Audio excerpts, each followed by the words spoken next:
لا حول ولا قوة إلا بالله العلي العظيم. حسبنا الله ونعم الوكيل، نعم المولى ونعم النصير. أعوذ بالله السميع العليم من الشيطان اللعين الرجيم. بسم الله الرحمن الرحيم. الحمد لله رب العالمين خالق السماوات والأرض، والصلاة والسلام على أشرف الأنبياء والمرسلين، خاتم النبيين رحمة للعالمين، طه وياسين بالقاسم محمد.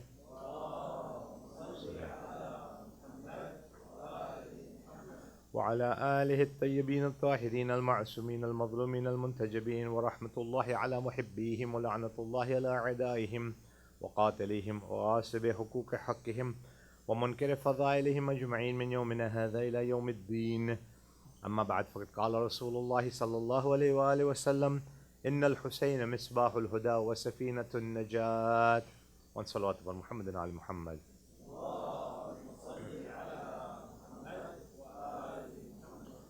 Respected sisters and brothers, my youngsters, my elders, Assalamu alaikum jamiyan wa rahmatullah. I think we're still settling in, right? One salawat about Muhammad and Ali Muhammad before we start.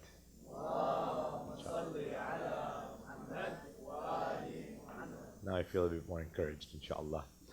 I first of all want to thank and appreciate all of you for giving me this opportunity to share a few nights with you and speak on Abu Abdullah al-Hussein, the message of the Imam, and some fundamentals that I thought inshallah will be worthwhile for us to share together in these nights that we have got, the nights of Azah, the nights in which we are marking the beginning of a new year, a new lunar year in the Islamic calendar.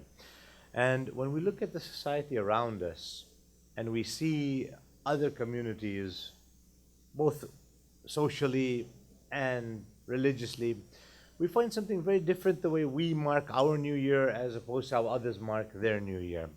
You will find some communities, including the one that we live in, the Canadian society, the North American and the European society, having their new year welcomed with bells and celebrations, festivities, a great deal of happiness. You'll see that they call it a new turn, a new year, a new life. And in Farsi, in Persian, Nowruz, the new year is called Nowruz, which means basically a new day or a new beginning. And there's a lot of festivities when something new is happening. And then we look at ourselves as a community of followers of Ahlul Bayt alayhim salam, and we find something very different.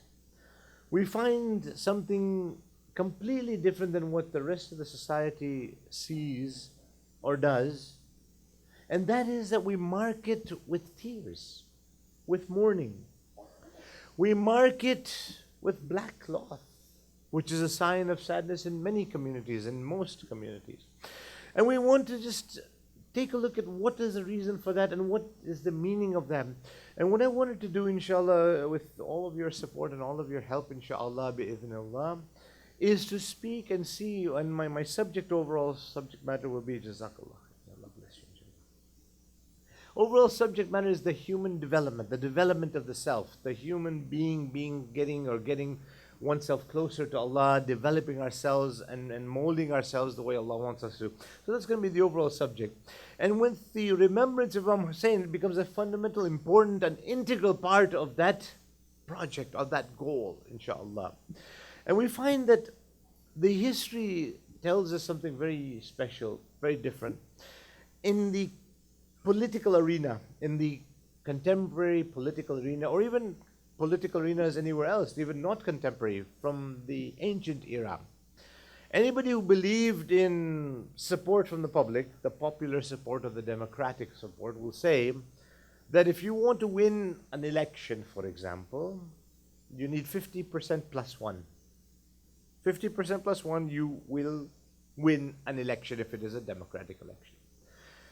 The reason why I'm bringing this out to you is very important, because if you look at what had happened at the time of Imam Hussain alayhi salam, just before the Imam acquired the Imamate, just before Imam Hussain was designated Imam by Imam Hassan al-Mujtaba alayhi salam, we find that a treaty was signed between Muawiyah alayhi la'an and Imam Hassan.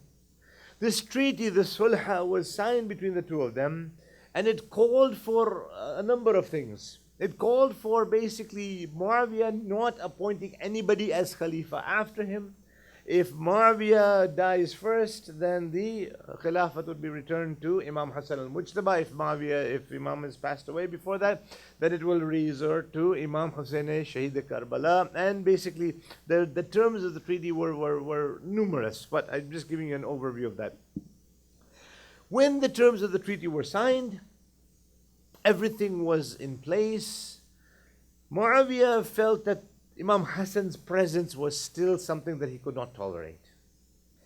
And this is where a number of things start becoming important for us to do an analytical review. Because the events of Karbala, the martyrdom or the murder of Imam Hussain, was not something that just happened overnight, that just happened there and then. It was something that was a systematic approach that culminated in the martyrdom of Imam Hussain. It was not something that just happened there and then. It was not something that was just spontaneous. It was actually worked on much earlier. And if I tell you how much earlier, you might be surprised in these nights. I will, inshallah, try and prove my statement. It started right from the creation of Adam alayhi salam. The events of Karbala, the culmination of what happened in Karbala, had its beginning from the time of Adam's creation alayhi salam. And as I said, I'm not going to just say something. I will, inshallah, prove it. The only thing that I'm going to ask you is that you'll have to pay attention in all these nights to be able to help me prove it to you, inshallah. Sounds fair? Jazakallah khair. Another thing that perhaps those of you who may not know me, I don't believe in only monologue. I believe in dialogue, so you will have to support me. And I always make a deal. I make a deal with the communities that I go to. If you respond, my lecture gets shorter. If you fall asleep, my lecture gets longer. That's your choice. One salawat upon Muhammad and Ali Muhammad, please.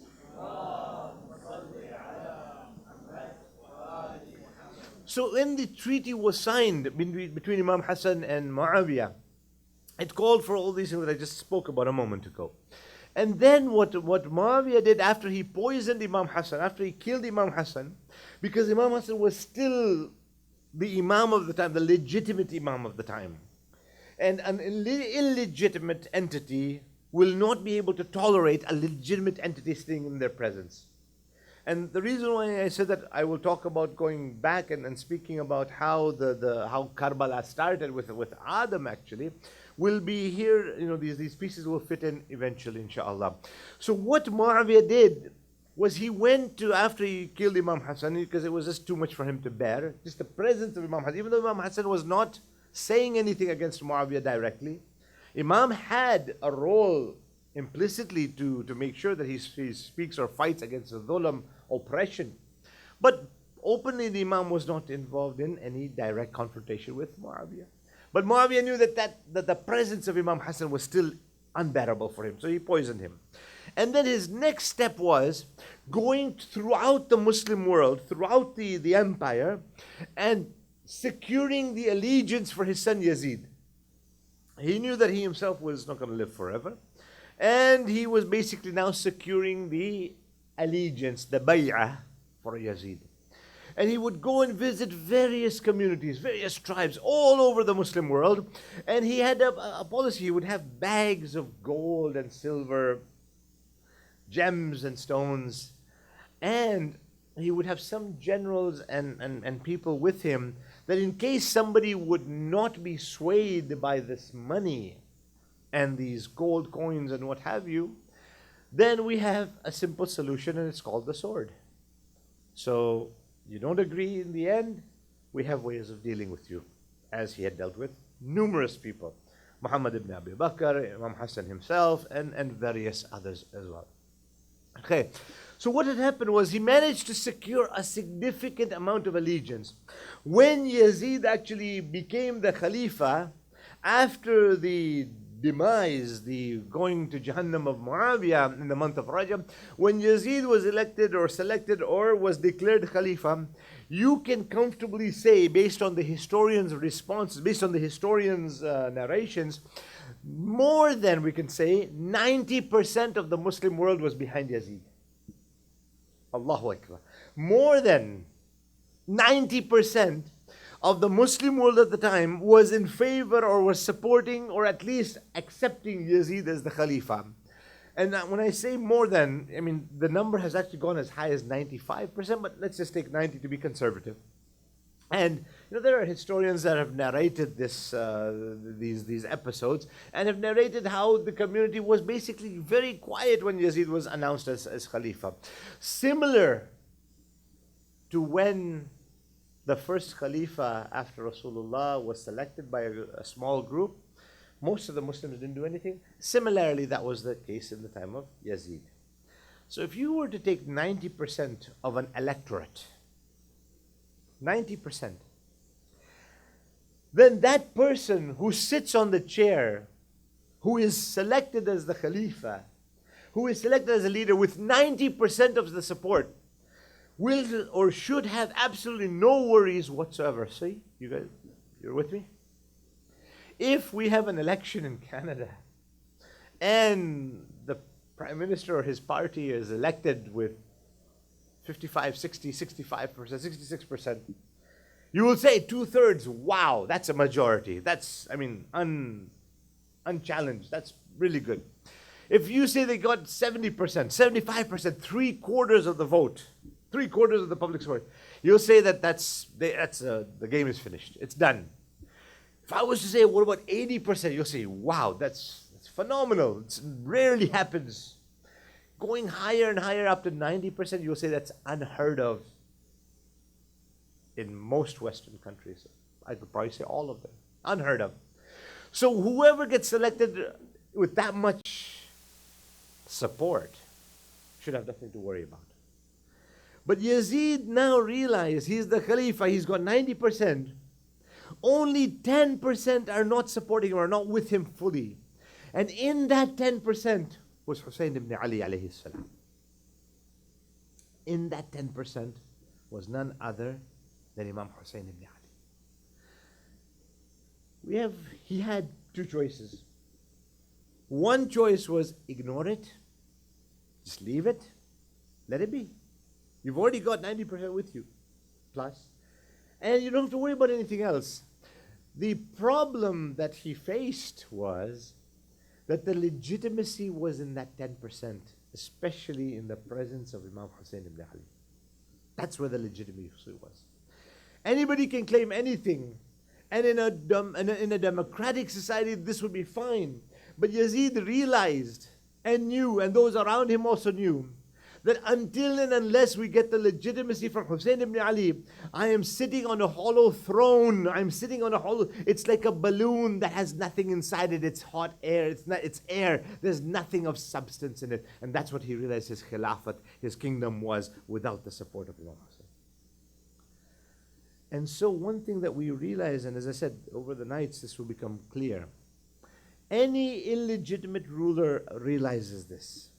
Sometimes we ourselves don't give enough importance, and we may not even understand it as much as those who are our enemies do. They will understand us and know us better than we know ourselves. And this is dangerous for us. And the reason why I say that was when Fir'aun, the Pharaoh, he announced, and the Quran al-Majid quotes him, the Quran al-Kareem quotes him, أَنَا رَبَّكُمُ الْأَعْلَى قَالَ فِرْعَوْنُ أَنَا رَبَّكُمُ الْأَعْلَى. I am the Supreme Lord, I am the highest Lord, I am the big one, I am the highest Lord, رَبَّكُمُ الْأَعْلَى. And he had the power and the support, and he had everybody around him. And when his astrologers came and told him that in that year somebody will be born and he will overthrow you, what happened to the Pharaoh? What happened to Fir'aun, who had enslaved thousands and thousands of the Bani Israel, who had the power, the support, and the popularity unchallenged? But when they told him, when the astrologers told him somebody will be born and he will overthrow you, he shook, he trembled. The reason why he trembled, and you'll see this parallel throughout history, the reason why he trembled was because he knew that his throne was an illegitimate throne. And when somebody who is legitimate will come in front, even if they are a baby, we will have to kill that baby. And that's what he did. 70,000 children were killed. 70,000 baby boys were killed of the Bani Israel in the laps of their mothers just to prevent one Musa from being born. Just to prevent one Musa from being born. 70,000 innocent baby boys were killed in their mother's laps, in their mother's arms. Why? To prevent one Musa. What for? Because that Musa was the legitimate authority. Or that Musa, and you know, it sometimes becomes surprising. You look around you today, and you will see, if any of you have visited a zoo, you go to read about animals. You have, alhamdulillah, good. Some of you have. Those who nodded have. Those who have just stayed quiet, that's fine. I'll still get you, don't worry. I have ways. Okay.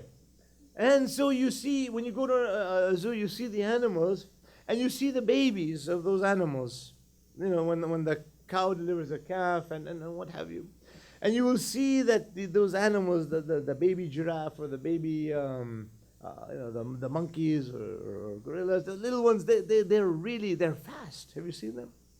Over the summer, I had taken my kids to the African lion safari, and we had seen some of these baby monkeys. MashaAllah, Allahu Akbar. They're faster than I am. But half those animals are faster than I am anyway, so. Okay, and then you see them running, and you see them, all guys, and then they'll come back and they'll want their feeding, and they'll want their food and all that, but they're fast, they're really. And then you compare that to a human baby. Allahu Akbar. The human baby is so fragile. If you've ever seen new parents with their newborn, those who are parents for the first time, they have a newborn, and you go to them and say, Uncle, can I hold the baby? They'll give you a 15-minute lecture. Be careful of the head. Be careful of the arms. The legs might fall out if you don't hold the baby. They're so worried. Make sure it doesn't put anything in its mouth. Make sure you hold the head straight. It'll fall out. I mean, I've seen parents who think that their babies are like Legos. They'll come apart in seconds. Because human babies are frail. I mean, they're not that frail, but parents, new parents especially, will think they are. I remember when I was reading about parenting and that, just, sometimes you're reading interesting articles. It says, when you have your first baby, the first baby, if it ever swallows a quarter or a dime or something, you rush to the hospital. Take them to the hospital. Doctor, look what happened. My baby swallowed a dime, da-da-da-da. The second baby, when they swallow a dime, you wait for it to come out in the diaper. The third baby, when it swallows a dime, you deduct it from its allowance. Because now you're used to it. Now you know that's life. But that first baby, what happens? It's frail. It can't do anything. It can't speak. It can't run. It can't move. It does what you want it to do. You put it down, it's down. You put it, bring it, lift it up, it's up. It's very, very frail, fragile, completely at your disposal. Fir'aun was told that you will be overthrown by a baby that will be born in that particular year, whatever year it was. It wasn't 2016, it was whatever his year was, right? And Fir'aun was all trembling, even though he was claiming to be God. Ana rabbukum al-a'la. I mean, that's a very heavy statement. It's one thing to say, I'm a prophet. It's one thing to say, I'm an imam. It's a whole different thing to say, I am God. It's a whole different ball game.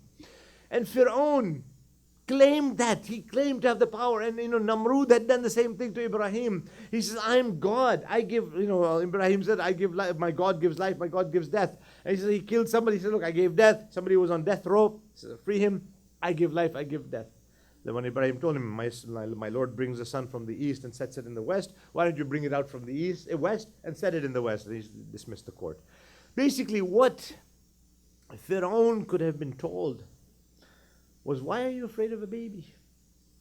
A baby can't do anything. A human baby has no power, has no ability. If the baby grows up and starts mobilizing the community against you, then you fight it, then you imprison it, then you kill it, him or her. But while they are a baby, there's nothing they can do. So leave him alone, leave her alone. But Fir'aun realized, and that's what I was coming back to over and over, Fir'aun realized that the legitimacy is in that The haqq is in the one who is the legitimate authority from Allah subhanahu wa ta'ala, not myself, not my throne, not my statements. And that, when we understand and we comprehend that, will enable us to understand why Yazid was after Imam Hussain ibn Ali. Why he was so adamant that I want his bay'at, I want his allegiance. I don't care about the other 90%. And we could comfortably say, based on this analysis, that if 90% were against Yazid, and Imam Hussain ibn Ali would have, na'udhu billah, God forbid, had given bay'at and allegiance, Yazid's legitimacy would have been established. Because that 10%, or that, the part that included Imam Hussain, was where the true power lay. This is one of the reasons why, if you look at the early Khilafat, Khalifa Awwal, Khalifa Thani, Khalifa Thalith, you will see that at every time, they were always weary and wanting to make sure that Ali ibn Abi Talib wasn't doing anything political. And whenever they had an issue, they would always go to Amir al-Mu'mineen Ali ibn Abi Talib. Lawla Aliyun halak al-Umar. That had it not been for Ali, Umar himself has been quoted saying, I would have been finished, I would have been done. Because the legitimacy was there. The legitimacy was there. And so with the month of Muharram, we get this opportunity to discuss, to analyze.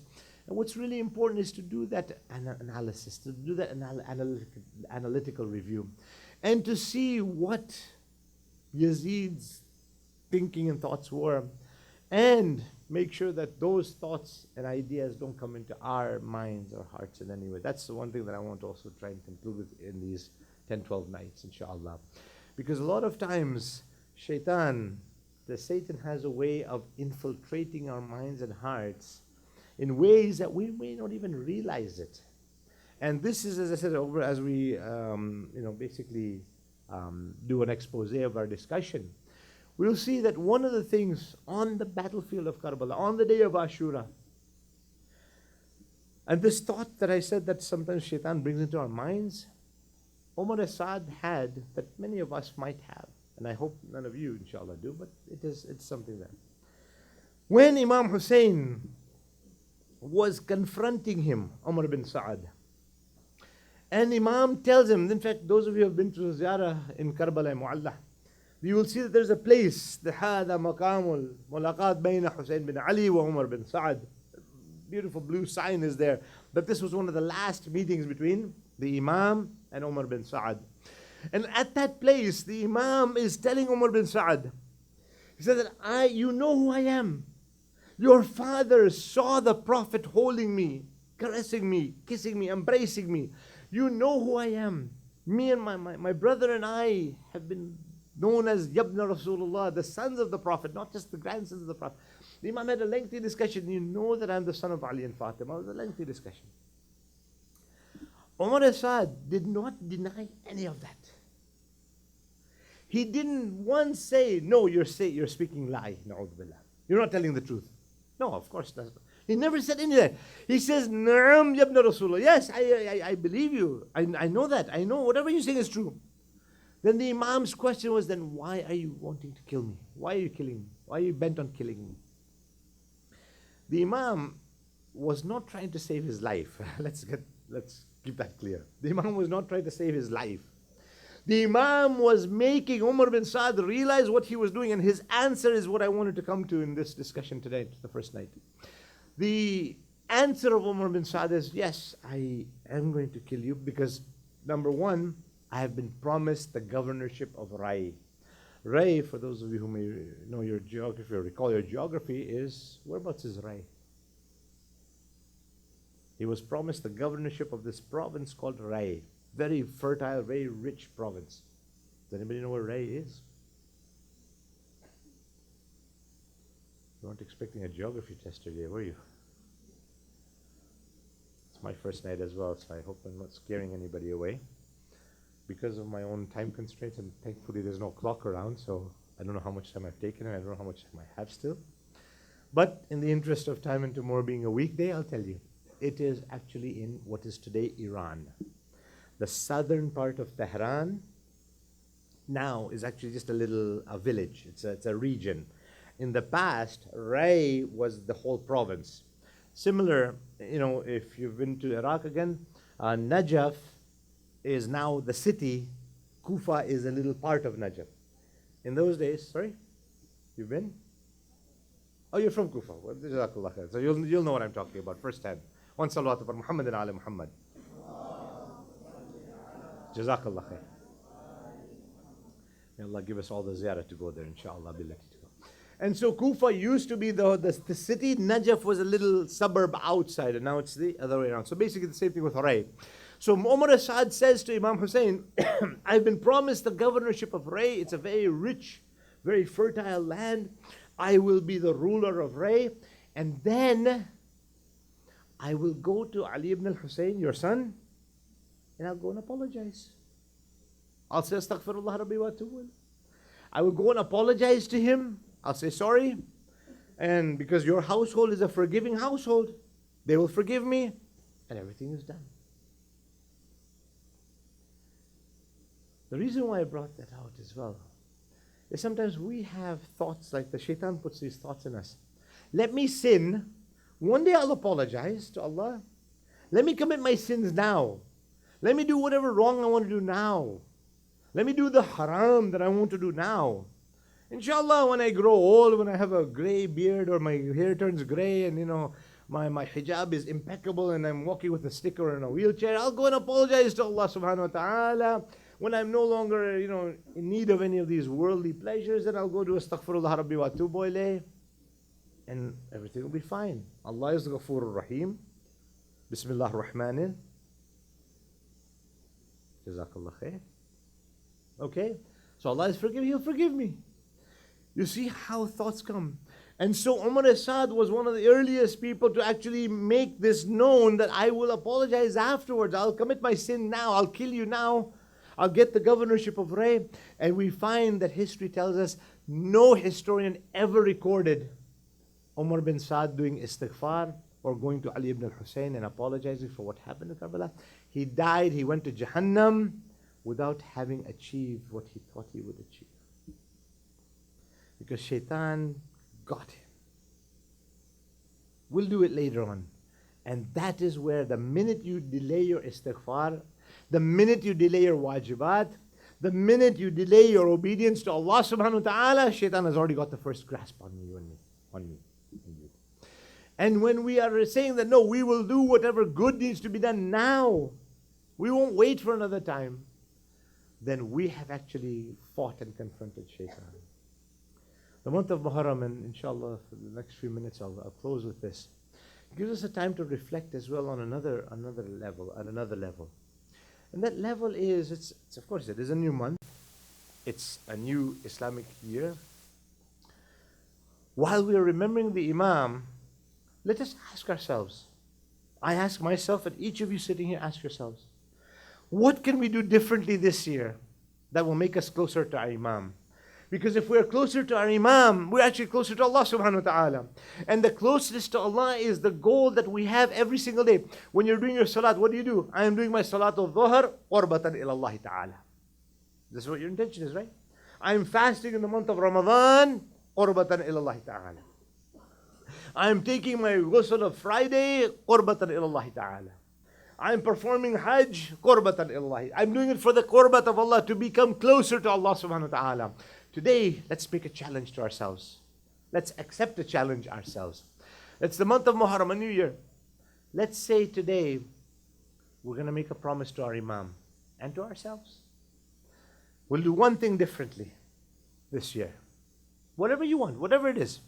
If I have a problem of backbiting, I promise myself that this year, inshallah, no more. No more tuhmat. No more ghiba. If I don't wake up for Salatul Fajr, promise myself one thing. I'm going to start waking up for Salatul Fajr. I won't make it qadar. I tell fibs. I won't lie. I don't wear hijab. I don't have a beard. I don't do this. I don't do that. I drink alcohol. I smoke. Whatever. Make a resolution in the month of Muharram and say, Yabna Rasulullah, I'm doing this to get closer to you. Yabna Rasulullah, O Imam Hussain, I'm going to change something in my life that you will be pleased with. And I'll tell you one thing, and I'll guarantee you one thing, inshallah. From that one step, sometimes people have said, youngsters, youths have said, well, what difference will one thing make? I commit 100 sins. Why one? English psychologists and philosophers have said that the journey of 1,000,000 miles begins with but a single step. Take the single step. Take the first step. Let's stay, one thing will change, even if it's a simple thing. Even if it's something like, I'll recite the tasbih of Fatima Zahra, salamullahi alayha, after every salat. Whatever it is, it's entirely up to you. It's entirely between you and Allah subhanahu wa ta'ala. You don't need to even tell anybody. But make a promise in your heart that this is what I'm going to do differently. This is what I'm going to change differently. And you'll see the feeling of how the Imam's love will encompass your heart and will settle in a way that was unimaginable. You will feel that closeness and proximity to Allah subhanahu wa ta'ala and to the Ahlul Bayt alayhimus salam that you would not be able to describe in words. The Imam on the plains of Karbala was there with so much itminan, contentment, with so much peace, despite what was happening around him. And from the time that he left Medina, when he announced that Yazid has demanded bayat, I will not give bayat, and he decides to leave Medina. He goes to the grave of Rasulullah sallallahu alaihi wasallam, and he goes and says farewell to the Holy Prophet. And he tells the Prophet of Islam, Ya Rasulullah, oh my grandfather, I promised you that if Islam was ever in danger, I would respond. The time has come, Ya Rasulullah, I'm responding. He goes to the grave of his mother Fatima Zahra, salamullahi alayha, and tells her, oh my mother, the time has come for me to leave the city that I was born in. The Imam doesn't complain. The Imam is not bitter. The Imam is saying, now is the time has come that I have to do what I have promised I would do. And with that he leaves, even though people tell him, oh Hussain, Yabna Rasulullah, don't leave Medina. Your grandfather, the Prophet of Islam, had said when Hussain leaves Medina, he will never return. So they all said goodbye to the Imam. The Imam says, I have to leave because this was my promise. And the Imam then makes the journey from Medina to Makkah, and then from Makkah eventually towards Iraq. وَسَيَعْلَمُ الَّذِينَ ظَلَمُوا أَيَّ مِنْقَلَبٍ يَنْقَلِبُونَ إِنَّا لِلَّهِ وَإِنَّا إِلَيْهِ رَاجِعُونَ. وَانْ صَلَوَاتُ عَلَى مُحَمَّدٍ وَعَلَى مُحَمَّدٍ.